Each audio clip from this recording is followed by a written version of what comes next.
శాస్త్రి గారు, కన్యా రాశి వారికి ఈ సంవత్సరం ఎలా ఉంది వివరించండి. ఉత్తరా నక్షత్రం 2, 3, 4 పాదములు, హస్త నక్షత్రం 1, 2, 3, 4 పాదములు, చిత్తా నక్షత్రం 1, 2 పాదములు కన్యా రాశి వారికి ఎంతకు వస్తాయి?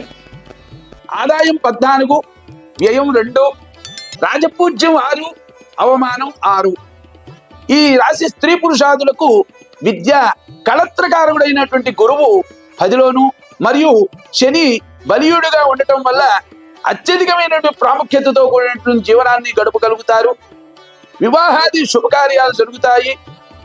వివాహాదులు జరగవలసిన వారికి వారు ఆశయం కలిగినటువంటి వారు ఆలోచన చేసినటువంటి వారికి చక్కగా వివాహం జరుగుతుంది. పుణ్యక్షేత్ర దర్శనం జరుగుతుంది. పుణ్యకార్యాలు చేయగలుగుతారు. సంఘంలో పేరు ప్రతిష్టలు పెరుగుతాయి. స్థల మార్పు జరుగుతుంది. గృహ మార్పు జరుగుతుంది. తాము పట్టిందంతా కూడా బంగారం అన్నట్లుగా ఉంటుంది. గృహంలో శుభకార్యాలు జరుగుతాయి. ఒక్కోసారి అధికంగా కోపం వచ్చటం వల్ల కొన్ని కార్యాలు నిలిచిపోతాయి. మీ కోపం మీకు శత్రువు అవుతుంది.